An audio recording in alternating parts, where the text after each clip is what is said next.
Welcome back to the InterDrone Podcast, your 30,000-foot view of the commercial drone industry. It is Tuesday, September 22nd.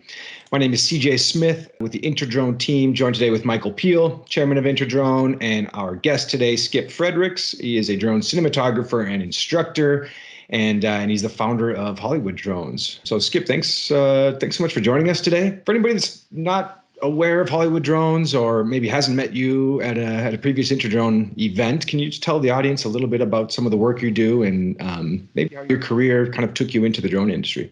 Well, I have a background. I've been in television and film for about 25 years. I got a start at Fox Sports back in 1998, created some extreme sports action series for them. Actually just started as a cameraman assistant, then went to a camera guy, then went to a producer. And by the time I left there, I had 4 half-hour shows on Fox Sports, and they were number one at the time. This is before Fox ended up getting football, baseball, basketball, and they had just launched. So I got in there at a really great time. What was exciting was I was doing all the extreme sports, and with my crew, the thought process was extreme sports is a little different than traditional sports, and we wanted to bring the viewer into the action. We knew that our demographic was basically guys that play video games and former athletes. So we were devising ways to put cameras on jet skis and motorcycles and boats and even skateboards before there was a GoPro. So we were messing around with that technology, bringing the viewer into the action. And I think that really created my love for doing that kind of stuff. So when the GoPro came out a few years later, I was really excited about that. And then, of course, then around 2013, when the DJI Phantom, the first one, came out.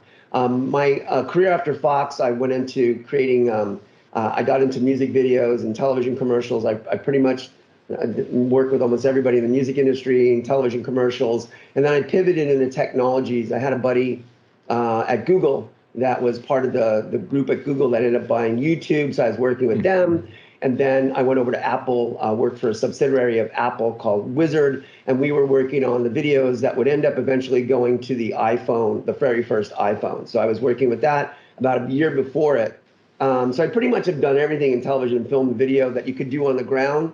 And then the drone thing came along in 2013. I was at an NAB show, and I saw a Phantom 1, and I bought it right there. I didn't know what I was going to do with it. And then I was like, I can maybe glue my GoPro to the bottom, and there wasn't a monitor. There's no way to fly it. And I have a buddy of mine that is a stunt coordinator, and he's working on this low budget movie for the Sci-Fi Network up in the Los Angeles Hills. And I was telling him about it. So he's like, okay, come to the shoot. I'll bring you on as a second camera, as the stunt camera guy. So I go there with the Phantom, and I don't know how to fly it. 2, the batteries only last for 10 minutes. 3, the GoPro is Velcroed to the bottom. There's no monitor to look at. And the scene is where these sort of like zombies are fighting these alien guys. So the drone's flying all over the place, and it's dipping into the director's scene. And it was a nightmare. It was a total cluster. So anyway, and the director kept yelling at me because the drone kept flying into the frame, but I couldn't see what I was doing. I didn't know anything. Right. So the crazy part was they ended up using like 10 seconds because remember back in the day, we discovered that when you mounted a GoPro to a drone, you got that thing called the jelly. Yeah. Video just like this, and I'm like, oh my God. So that didn't, no gimbals, right? And that didn't work. But what they did was, so they used like 10 seconds, just a quick shot. But when the drone would dip into the frame, in post-production, where the magic is, the visual effects guys actually put a orb around it, like tracked it, and then had laser beams coming out. However, when I was there, there was a few, by chance, there were some executives that were there, executive producer guys that were there from the network, and they were really excited about what the drones could do for basically no money compared to, they did have at the time those big, massive cranes, right? Yeah, and all that stuff. So I started playing around with that, and then the Phantom 3 came out with the first gimbal, right? So I went through the Phantom 1, then I had the Phantom 2, that was, whatever. And they were coming out about every 6 months, or every 8 months, like a phone. And then that came out, and the interesting connection to you guys is I got a deal to shoot a jet ski race back in Florida, in Orlando, for the Sunshine Network, which is an affiliate of Fox. It was kind of just, doing a favor for a friend. And while I was there was a drone expo. There was TED. Drone Dealer Expo, yeah. That was it, right? That's what we were talking about. Yeah. So he invited me to speak at there about drone cinematography, so maybe the first guy. And I did all this stuff, and just jumped into the world of drones, and it was so exciting, and it was so brand new. And that's the start. That's led us down to pretty much where I'm at right now. But it was you guys, right? Yeah, and then by InterDrone 2016, Skip came with a giant like crew of people, did interviews on the entire show floor. Yeah, I started the TV crew. Yeah, we brought everybody. So it was a pretty wild start to all this stuff. And that's when there was drone racers everywhere, right? That was the thing. There was drone racers everywhere. I mean, it was the Wild West, and it was very, very exciting to get right in on the ground floor of it, And of course, you guys were there. So it was really exciting to get in with you. So it was the thing in Orlando. Then 6 months later was the first quote, or 8 months later was the first InterDrone in Vegas, and that was just off the charts. I had never had so much fun at a trade show in my life. So, awesome. Yeah. And then, so with regards to cinematography, how has that changed? Now, how often do you see film crews, camera crews, news crews using drones, and then similarly on sets of movies and films? I mean, you were saying that you were kind of velcroing a GoPro to the bottom of a drone, and how much has that changed? Well, I can tell you when the Mavic 2 came out with the 1-inch. Well, first of all, it's changed dramatically, and you could look at almost every single television show, from the Ozarks to anything on Netflix to Game of Thrones. All of these shows, they're all using drones, and I teach my students to look for the shots, and now people, they see them so much they take them for granted. The real shots and the tracking shots. It's so funny. Like, it creates an entire sense of atmosphere that is taken for granted that just was not possible. Like, I think about Stanley Kubrick's shot in The Shining, right, with the helicopter. That was considered masterful. Now you do that with like a $250 piece of hardware if you really want, Oh, absolutely. And so, I was using my Inspire 1, and then of course I had the Phantom 4 came out with the 1-inch sensor. That was great. But when the Mavic 2 came out with the 1-inch sensor, the ability to be quieter, and which is important on a film set, and a little longer battery life,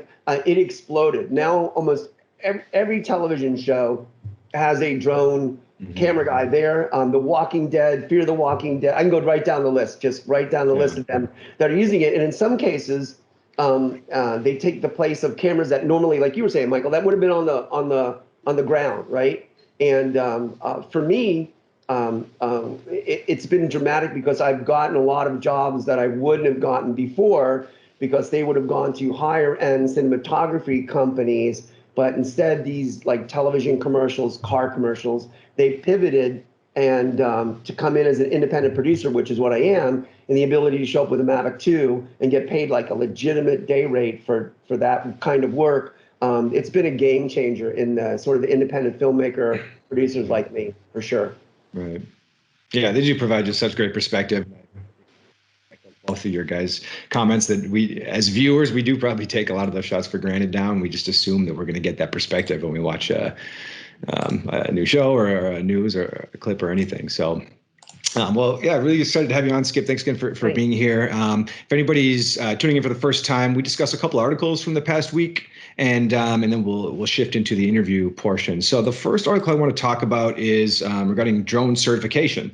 So this is some really interesting news. The FAA is proposing to certify some unmanned aircraft under Part 21, which is a category that's actually reserved for, and I'm quoting from the FAA's verbiage here, aircraft that would be eligible for a standard airworthiness certificate, but for which certification standards do not currently exist due to their unique, novel, or unusual design features.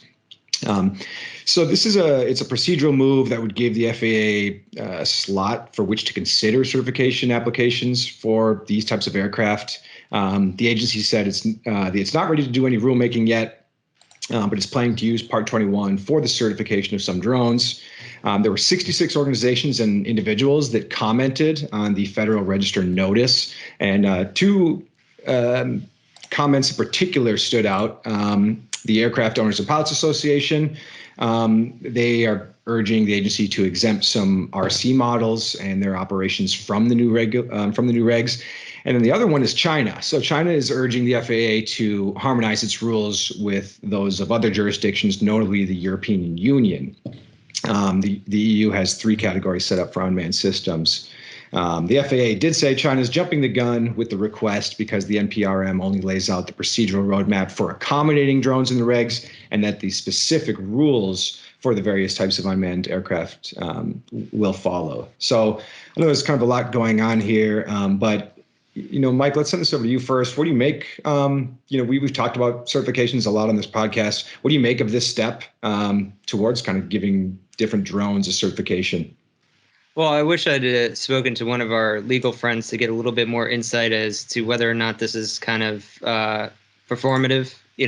We're just setting up for something a little deeper. I know as far as, certification goes and having specific type certifications for drones, I mean, there's probably nothing more important, because one of the issues is just classing all aircraft the same when these are clearly distinct kind of entities. They operate differently than traditional commercial aircraft, their scale and size, et cetera.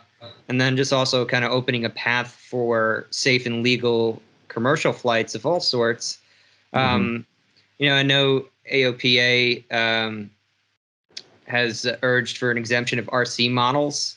And, there's always that kind of constant battle between controlling the entirety of the airspace and then having, drones being part of that control. And then people kind of saying, like, you're closing off the door to, people learning and being educated about these things, because you're basically creating this kind of wall that only, major companies can, or even people who already know can actually participate.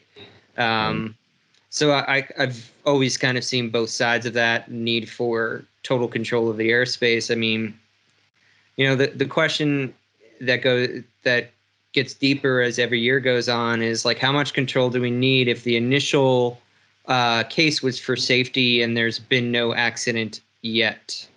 The problem is, and this is the kind of unwinnable argument, is if there ever is a giant crash between a drone and a commercial airliner, it doesn't matter how many years we went without one. That'll be the end of a lot of things.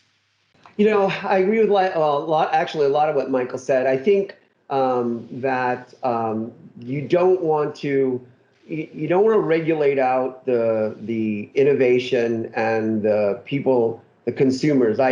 I've graduated in the last 3 years, 450 students from 3 different universities, and a lot of them were hobbyists and consumers that took the course not really knowing what potential direction they wanted to head. And then some of them started their own business. Some of them ended up, they all come to me. I mean, if for photography and cinematography, my advanced drone courses are why people want to come to me. But I also teach, inspection, solar inspection, power line, agriculture. I teach everything in the drone world, because I want to help students go in the direction they want to go. And I'm afraid that if you legislate too many rules and make it too difficult for people to enter the consumer workforce, then at what point does, Amazon or Google or any of these companies, where do they find their pilots when there's no easy entry for people to get into this industry? So, I'm kind of like, it's a double-edged sword. The regulation's good, because like Michael is saying, it's like, one drone accident with an airliner is one too much. But on the other hand, I don't know if that particular rule really helps, where maybe the FAA should be focused more on having a practical flight test, where, maybe they take instructors like me, and we take a course just like an airplane flight instructor, where we can give a test and people know the basics of how to take off and land a drone or something. So, I think these rules look at the big picture, the big corporations, and I'm just afraid that it'll end up pricing and regulating people out of the business.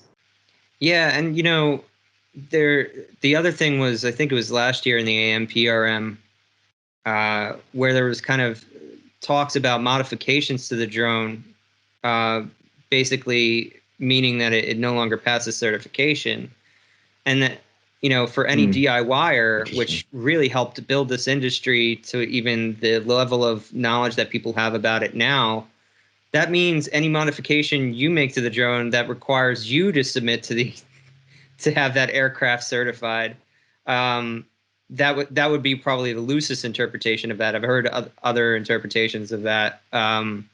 But that's a really kind of dangerous territory, because it effectively puts us in a place where you don't get builders, you don't get people who are passionate about it, because they're literally handcuffed if they walk in the door. It also presumes a level of production that maybe the industry hasn't met yet. I could think of a couple of drone manufacturers that would be at what in other industries consider scale, and it's a fraction of what commercial aircraft industry is, and probably always will be. So it's just, we got to be careful about closing the door off. And I'm pretty sure that a lot of other companies co-signed on a statement recently with AOPA. Wing was on there. That to have the FAA seriously consider the way that they model the regulation and rules going forward, because and I think there's some people out there that's me among them actually who thought it was kind of nuts at first to say, what do you mean you're including hobbyists?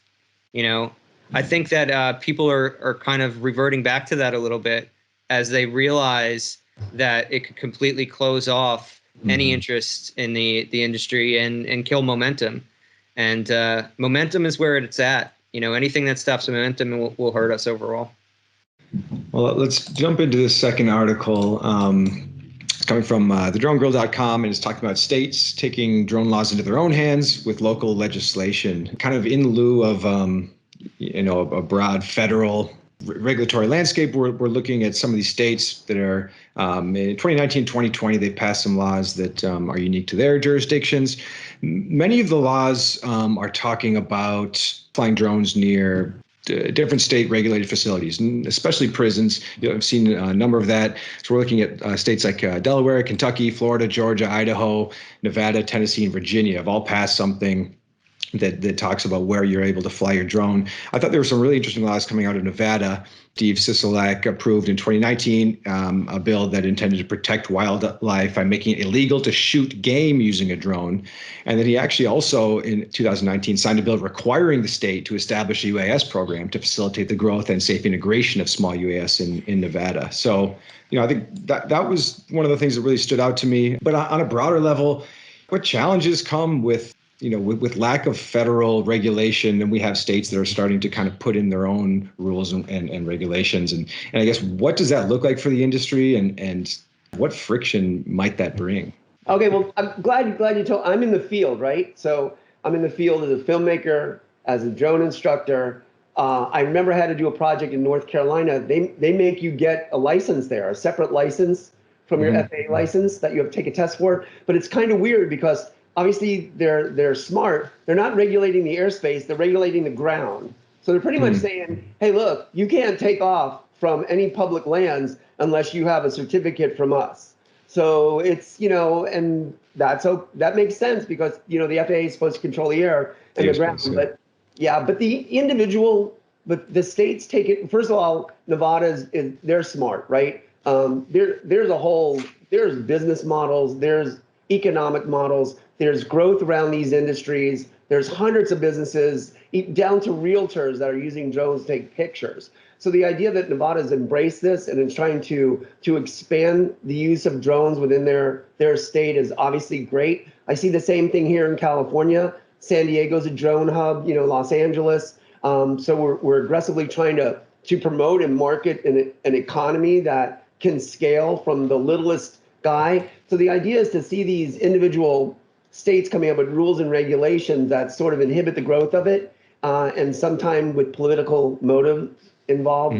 Political. It's not. Sure. They're not looking at the bigger picture. I know besides. I can understand not having a drone, let's say, fly over a nuclear power plant. Okay, fine. But is that going to stop an airplane from crashing into a nuclear power plant and doing way more damage? I don't know, right?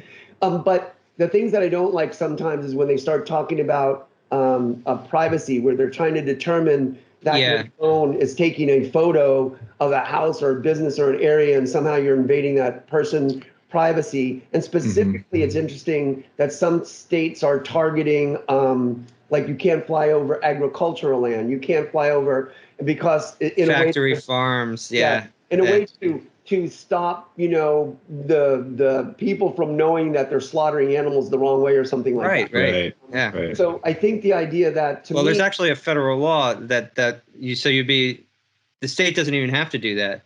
That's actually illegal to film in those places, and nobody knows why that's a law other than cronyism. Well, yeah, exactly. Protect the farms, and so I work on the Climate Reality Project. That's Al Gore's thing. I go to that every year. I've been working on a feature called Out of the Salton Sea, which was pretty much destroyed prior to the EPA with pesticide runoff. But I've also been documenting other areas that you can't get to. And so in the area of Boron, California, where the borax mines were, they have fenced in areas with the poison signs and they're blocked and they're behind mountains and you cannot walk into it, but you can fly a drone over and you can see the leftover mountains of arsenic, which is the byproduct of borax mining. And one day some big windstorm is just going to blow it all over Los Angeles, but nobody knows it's there. I do, because I took drone pictures of it. So the idea that could be illegal just because of political concerns is really something that scares me into a totalitarian type of and it's easy to target drones, which is very sad. When you could still acquire that content from a helicopter, from an airplane, if you really wanted to. So it's just easy. Yeah. So in that way, there can kind of be two kind of sinister motives here. One is just simple kind of control, right? Like we like the level of control of the airspace we have now. We don't want to give up any more to democratize technology like the drones. And the other, I think, more kind of petty one that is, I mean, it's come up more than a couple times this year on the podcast, is just using it as like a wedge issue or a boogeyman issue to get people riled up to get reelected. When it's easy to actually pick that issue because it's non-consequential. It's like drones actually aren't spying on you, but everybody's afraid of that time when they might. So I bet you I can get people gassed up on this so I don't have to talk about the fact that we haven't actually repaired the streets in 3 years. Right. No, it's absolutely. It's I deal with that argument all the time. Many times I speak with city councils or city reps or where I'm training, where I intend to train, where we're going to have a shoot. The permitting process for me to do a shoot is just extensive. I did a concert actually with one of your organizations. It was at nighttime. It was in Long Beach. Oh my God, the paperwork that I had to do was a half an inch thick. That might have been all Emerald paperwork. I mean, the fire department, the police. That's what we have to do to tweet. Filming department. It was like, so this permit, that permit, this permit, that permit, FAA, night waivers. I mean, just going on and on and on. And it's like, I've done events before. This was this thing was the most safest, secure thing I've ever done in my life. But it's like, oh my God, I've never done that for anything ever, just because we're going to put a drone over the lake filming the concert. It was crazy. Right, so you're not even over people, so it's not like you need a special permit or anything. Yeah. Nope. Right. Nope. It was a great event. We were going to do a lot more, and then COVID. Yeah. You're not the only one that feels that way. I think you bring a really good point too, Skip, and this came up on the podcast last week, that if you're doing something illegal, you don't need to write a new law that says you can't do that illegal act with a drone because it's already illegal. So back to stalking, spying, taking video without permission of somebody, that's illegal no matter what device you use. Yeah, I mean, even in the rulemaking when they were talking about security in there, like so much of that was already covered by basic cybersecurity law, right? And I think the only reason it was put there was to give law enforcement access or something like that, which is kind of a growing concern from the DOJ, defense sector, those types. Mm-hmm. Well, there's tons of privacy laws in place. We have a peeping Tom law here. Right. Palm Springs. So in other words, I can't take a camera and zoom in on somebody's window and look inside their house. That's illegal already. So the idea is if I'm flying a drone on their street taking real estate pictures, I'm not doing that. I can understand it, but if I take the drone and fly it towards their window and I'm shooting pictures inside their window, well, then I'm breaking the peeping Tom law. So there's a lot of laws, like you're saying, like that already apply to drone photography, cinematography, or airspace, they don't need to. I don't think there's a need to section it out and just be specific to the drones, because like you said, it's an easy target. But there's laws that are already there that protect your privacy and your security and things like that. Right. One final interesting amendment. This is in Virginia.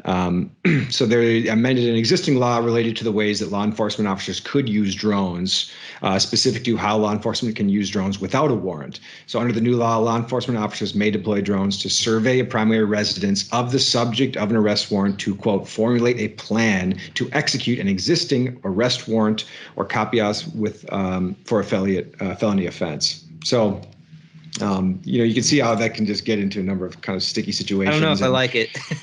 yeah. So I don't know. We'll see. I always prefer it when the people sort of have more rights than the authoritarian, than the police, the military. I mean, that's sort of the way the democracy is supposed to work.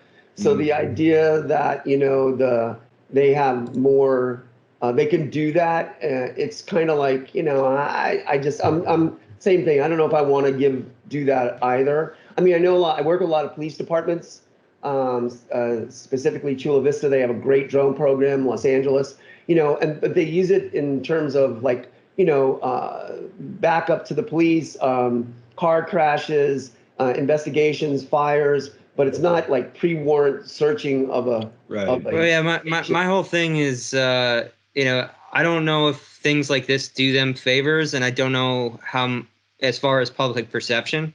So then that reflects badly on the entire drone industry, and then people get itchy about those great use cases that you're talking about, and we want to keep those available and those available to police officers to actually execute upon. Right. And then the big question is, how much more does this actually give them? Can't they just Google Earth the property? Don't they have the plans at City Hall? Can't they post a DT, a marked car outside the house? All of these options are currently available, and they don't involve a drone, and they're already publicly accepted. So those are kind of, I would just say, how much are you gaining by doing this? So do we need it? Because I think it might kind of backfire as far as public perception. Sure. Yes, I think so. This is kind of a good segue into this final article, which talks about autonomous industrial drones being able to fly themselves using AI. And the company is called Exyn, and they've actually developed a system where they can send a drone into a completely unmapped, uncharted area. So common use cases are, for instance, like mining. So let's say you blow a hole in some piece of rock or some piece of earth, and you want to go inside there. Obviously, this is just a new cavern that you just created. It's impossible that it's already mapped. So there actually is a drone now that can fly in there and kind of navigate itself. And there other use cases they've mentioned were like search and rescue. I just think about like firefighters going and trying to find somebody in a burning building. If maybe you're able to fly a drone in there first and kind of identify if there's any survivors. What do you guys think about this technology? Is it something you've heard of before? And then what are some of the different use cases you could see this being used for? Okay, well, autonomous flight, I guess it's okay, but you still need a person. I would like to know that there's still some person there monitoring the autonomous flight, and it's just not, programming into a computer and then the guy goes, has lunch or something. Indoors, in mines, in tunnels. I think it's great to have that kind of technology available. It'll keep guys out of pipelines and gas lines and underground, maybe, to do the surveys. Up in the air, up in the sky, autonomous flight. I think it's a good thing. I think it gives more opportunities and growth in the drone industry. But I definitely, Skynet, everybody's seen the Terminator. So at some point, how much artificial intelligence are we going to give these things? But spoken like a true drone pilot. Yeah, exactly. Right. I think that's funny. There's a quote in the article. It said, the hardest part is actually figuring out how to keep humans in the loop. So to your point, how can you create some sort of system where, I don't know, the humans can either take over when they need to, or and they're getting really up-to-date information on what's going on in this new area that the drone's flying. Yeah, I mean, there's been a lot of talk. We know kind of both sides of it from doing the podcast for a long time and hosting the show and getting all the opinions. Where people will say, I mean, analysts like Blades, who are usually very conservative, will say, I think the pilot will be out of the loop sooner rather than later. I firmly disagree based on what I think is the kind of timeline for testing. So I think the technology will be there for exactly what he's saying at the exact time he's saying. I just think you have two things to get over. One is actually being able to test it at scale where it matters. And the second is the humans who are in charge of the paperwork being comfortable with it operating at that scale. I think a great example is there was this algorithm that proved it was better at finding errors in legal documentation than humans. But when it got things wrong and tried to make corrections on its own, which was the next logical step. It was really wrong. It was so wrong. It was just like I can see that. So what happened was kind of this cooperative arrangement where it would mark the errors and humans would ratify them, right? And eventually it would learn and get better and whatnot. But there's still kind of that gap where it knows to notify people if it thinks like, hey, I'm not sure about this. So I'm not 100% sure about this. So I think we'll get there with drones, and I think pilots will be in the loop longer than even our best friend, the analyst, thinks. Right. So train it to be an assistant more than its own leader.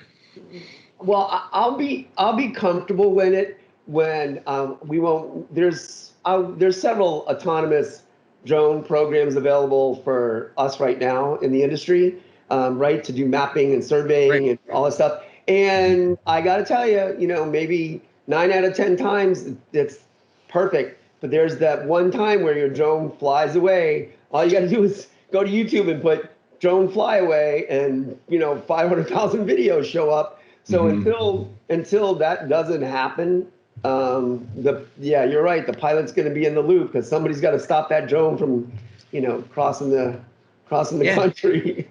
And I think there's levels of redundancy and kind of just manufacturing that haven't even been reached by DJI yet. And then just also, the networks in which these things operate on. So, we're on 4G now.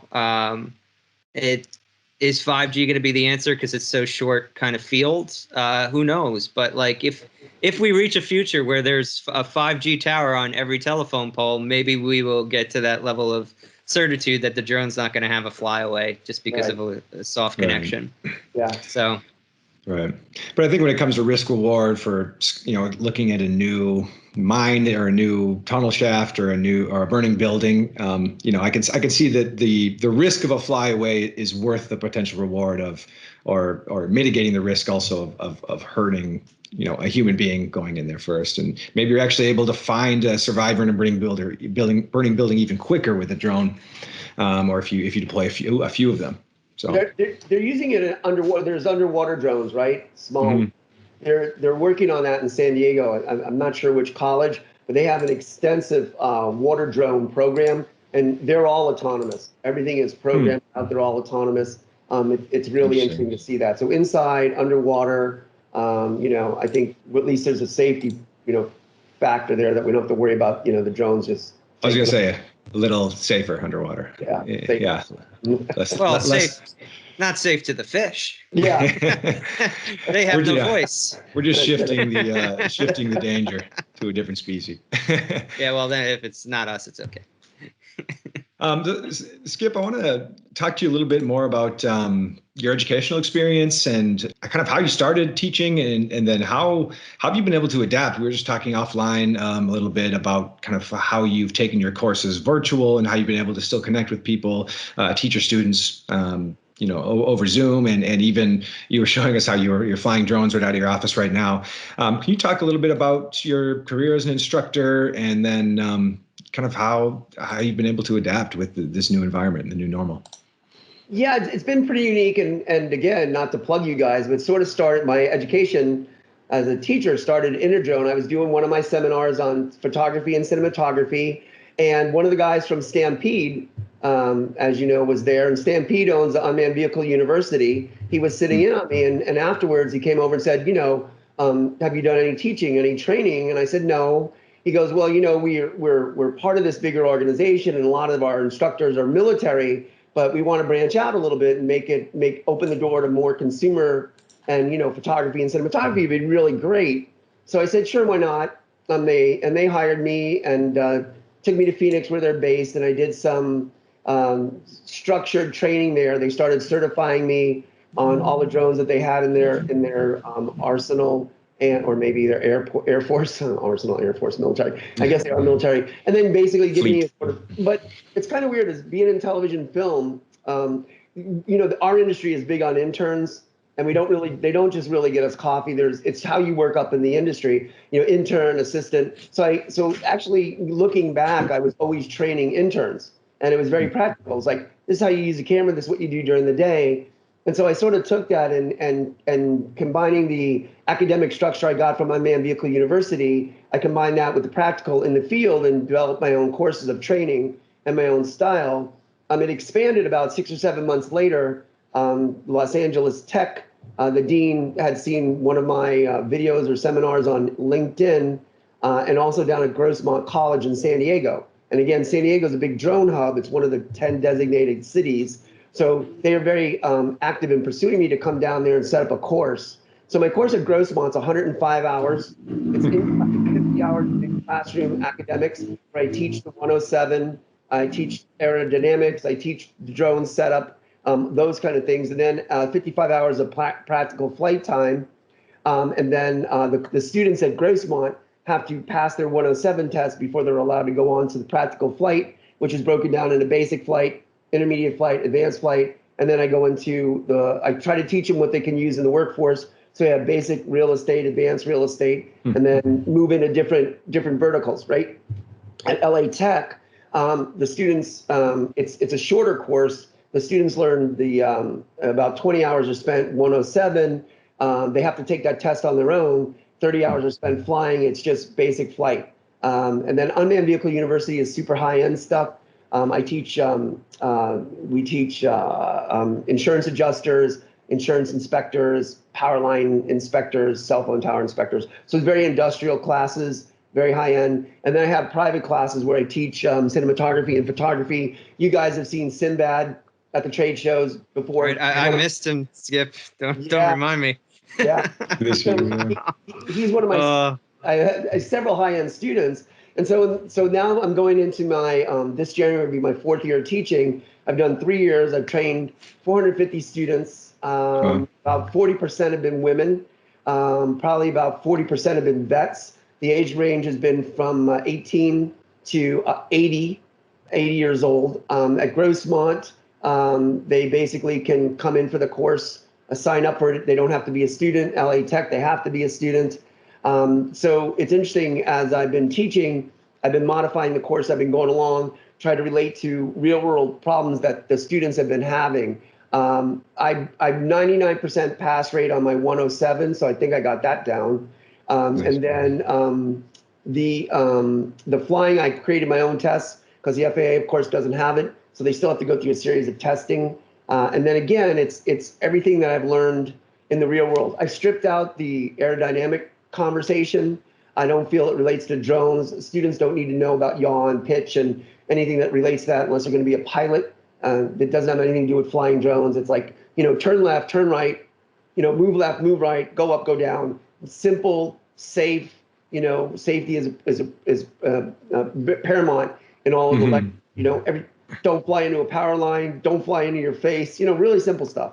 So that's really the education and how that started. I didn't really think I'd enjoy it as much as I do. I thoroughly enjoy it.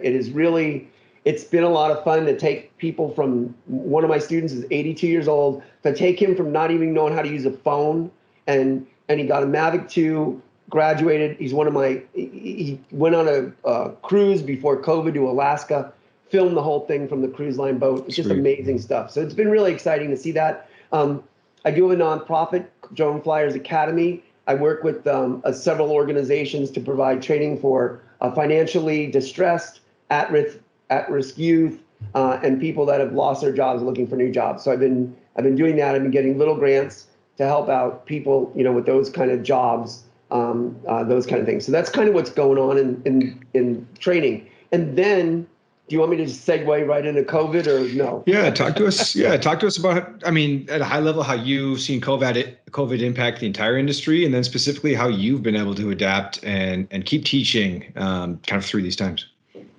Well, when, like we were talking earlier, COVID just literally hit my industries, all of them, just like a rock. I mean, just punched me in the face.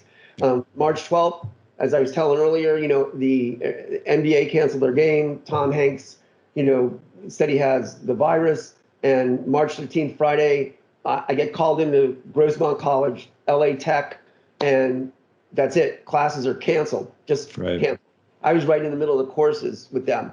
I'm in, university shuts down. I'm working on a TV show, Sunset's Confidential. Everything shut down. So Monday morning, I wake up, I don't have a job. Nowhere. So then I'm thinking to myself, fortunately, I believe it's because I have a background in television production. And when I was at Fox Sports, I used to direct live events, the Hermosa Beach games, the Huntington Beach games, the Wango Tango concert. I had 30, 40, 50 cameras in a trailer, understanding how broadcast works and streaming. So I bit the bullet and set up my own home production studio. I didn't want to stream from a phone. I got multiple cameras. I got switchers. I got the software. I upgraded my internet and computer. I got a green screen that can go up behind me. And then I figured out a way to do training from my studio here, and then also to provide sort of live drone flight training using the technology I had to send a video back to the drone. So I created these courses, and I combined lecture. I combined videos that I created, different than what you would see online, animations, because I'm pretty good in After Effects, with sort of live stuff, combined it all together, repitched it to the colleges, repitched it to Grossmont. About 2.5 months later, Grossmont allowed me to run a hybrid course where I was doing the lectures and the examples and the training that we would have done in a classroom via virtual through Zoom and the streaming software that I had set up, and then go out to the field, socially distant, mask on, COVID safe, and then do those lessons. So where before we would have done the academic in the classroom and then walked outside, I was available to engage them, keep them from falling asleep on me, by all kinds of stuff, bells and whistles and crazy stuff. And then the crazy thing is actually flying the drone and plugging it into the switcher and streaming that and saying, okay, here's your lesson, and then having them send it back to me. So initially it looked like COVID was going to kill me in terms of everything, right? But it ended up being actually this group of students, this is true too, this group of students that were stopped, that we restarted 2 months later, have gone farther. These 20 students have gone farther than any single one of my classes. Usually my advanced cinematography course is a separate course that they have to go through this. It's a separate 20-hour course. Because of what we were doing and how interactive it was, and only just an hour a week, every Saturday we do an hour and then go out and do the training. And because of that, I brought them into advanced cinematography. It's the most advanced class I've ever had. And because I'd gone through it, I thought, this really works. It really works. I've convinced the college to let me do the academic online, which they have to do anyway. There's no classes. So I said, look, let me do this online and then we'll do the same thing. So it looks like we're going to start our fall season later in October at Grossmont, and it really works. So I'm really, really excited about it. It's the proof and concept is that I did it, right? I physically did it. I have 20 graduating students that are better pilots than any class that I've graduated so far. So it wasn't easy. The first time I did it, the class was 3 hours. Everybody was sleeping. They were getting coffee. So I was like, that doesn't work. How long is the good time? And it's like an hour. That's it. And keep their attention for an hour. Like 45 minutes of training, 15 minutes of comment, and then go out and fly. So, it was trial and error, but I think I got it down now, and I'm really excited about it.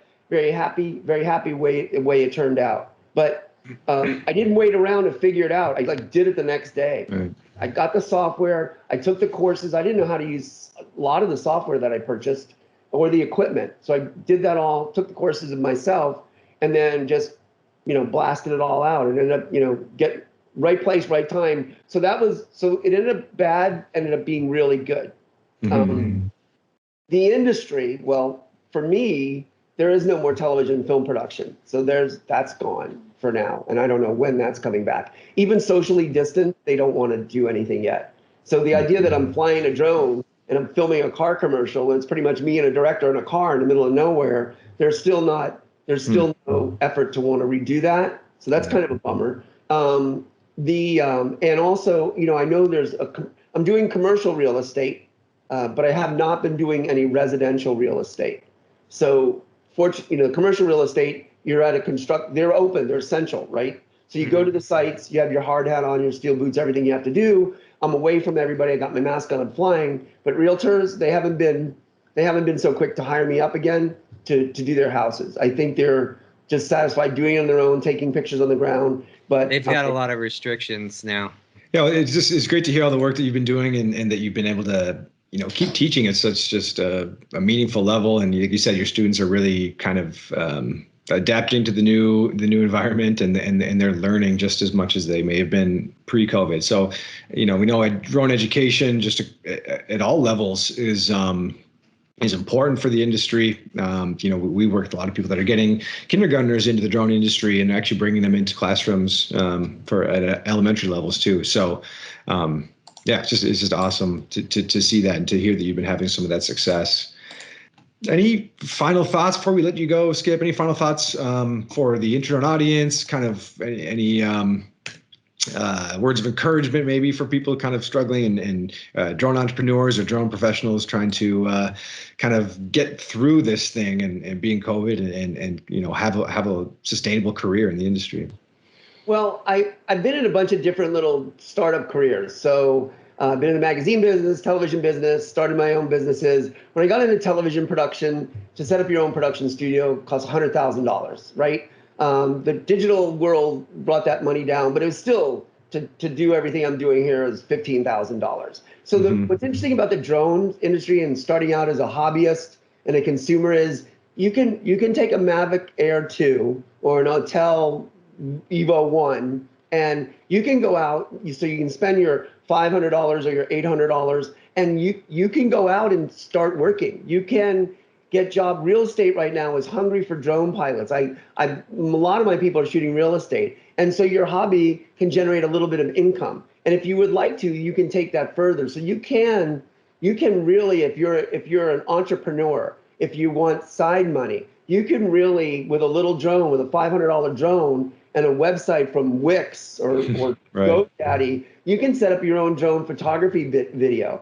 And it doesn't have to be real estate. You could do weddings. You could do when they come back. You can do Little League football games when they come back. You can do parties when they come back. So photography and cinematography is a super low-hanging fruit where you can start your own business and then see how it expands from there. So, right. and I have students. I have one student that started with me. This is true story. His name is Vin. I know he doesn't mind me using it. So he's 21 years old and he's a DJ in San Diego. He took my class to learn how to add drone videos to his DJ music videos. He ended up getting a job, right? Well, he was a really good pilot. So I recommended when PG&E, our power company out here, were hiring pilots to inspect transmission lines, that he go do the job. You're out, it's a 6-month contract, you make a ton of money. He applied for the job, he got it. So he was there living in a camper for 6 months. Anyway, he comes back and just a month ago, he got hired by PG&E to be the head of and run their drone inspection department. So it's like in this industry, it's still, even though it's not quite the Wild Wild West that it was 3 years ago or 5 years ago when anything was possible, there's still so many opportunities because the technology keeps moving forward at such a fast rate. You don't know, right? You don't know if you're going to be the guy that was taking pictures of a house and all of a sudden you're the autonomous pilot, right? You have an opportunity to do something.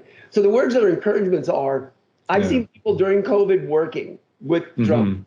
I've seen them working when other people are not. And I've seen people with drones, and maybe the audience here is, if you're not doing anything, don't sit around. Get online and start learning how to use all the different software, right? Learn how to use Itchy and drone deploy and learn how to use the software, learn how to enhance your skills so that when everything starts coming back, use the downtime to take advantage of it. But seriously, I'm very optimistic, extremely optimistic in this industry. And the only worries I have is what we talked about earlier is the FAA and or big corporations suffocate the consumer, the hobbyist getting into the industry. But other than that, there's great opportunity and it's fun. Jeez, yeah. I've never had I was so bored in television and film, after 25 years in it. I probably put a camera every possible place you could put one. But as soon as I started playing, as soon as I started playing drones, it's like it's all new again. You got a whole new landscape to work with. Yeah. Exactly. So I've been having a blast. It's been a lot of fun. Career-wise, in the drone industry has been the most fun I've had in my career in this industry in terms of that. Not the most fun I've had in my life, but the most fun I've had working a career. So that's kind of, I don't know if I can be any more optimistic. That's about as good as we could have asked for. Yeah, I mean, it's such a cool story. Your student too. I mean, he, a DJ, he just wanted to learn how to fly, and here he is now working, doing inspections for a large energy company. So it's great to see. Six-figure income now from being a 21-year-old kid flying for a DJ, and now 2 years later, he's running the whole show. Well, that's a great story too, because we a lot of times get asked how easy it is to switch from industry to industry. And, while he maybe wasn't working as a videographer, cinematographer, it does seem like he was able to kind of laterally move into an inspection role that he, wasn't previously working in and maybe didn't have a whole ton of experience in. So just great to see that those pilot skills are translatable and usable across, different types of jobs. So. Well, that's my big argument that I have with the commercial drone verticals, right? When they're everybody seems to forget it's like cinematography and photography, we're like the stepchild. But every single pilot needs to know how to, no matter what you're inspecting, right? You need to know how to use the camera. Fly it and point the camera, right? Yeah. If you don't know how to use the camera, you're not going to be able to inspect anything, whether it's a LiDAR camera, regular camera. So I always tell these guys, because I provide pilots to some of these companies, and I'm like, they don't. We can show them how to do a cell phone tower, but really, if they don't have the ability to use the camera and focus and fly the freaking drone, then you're not going to get the inspections you want. Right. So it's an argument that I have with them all the time. Right. It's funny, but anyway. Right. That's a really great point. Great point. Well, thanks again for joining us today, Skip. How can people get in touch if they want to learn a little bit more? And I know you'll send me some links, and we'll put them in the description with regards to your courses and stuff like that. But if they want to get in touch with you online or email or LinkedIn or social media, what's the best method? I think business inquiries should be through LinkedIn. I do a lot of business in the drone industry on LinkedIn. I think it's been a very successful platform. You can find me on my name there, Skip Fredericks. That's probably, you just make an inquiry, message me up. I think that's great. Yeah, I'll send you a couple of links. I mean, there's the Hollywood Drones website, .net for production work. And then there's the nonprofit Drone Flyers Academy. I'll send you the link to that. But basically, if somebody just wants to hit me up and find out whatever it is they want to find out, probably going through LinkedIn is the easiest and the best way to get in touch with me. Perfect. Yeah, we'll put that down below. So thanks again for being here, and thanks everybody for tuning in. This podcast will be on Apple Music, Spotify, SoundCloud, YouTube, wherever pods are casted. If you are watching this on YouTube, make sure to subscribe, ring the bell, sign up for alerts, and we will see everybody next week. Thank you so much. Yeah, man. Thanks.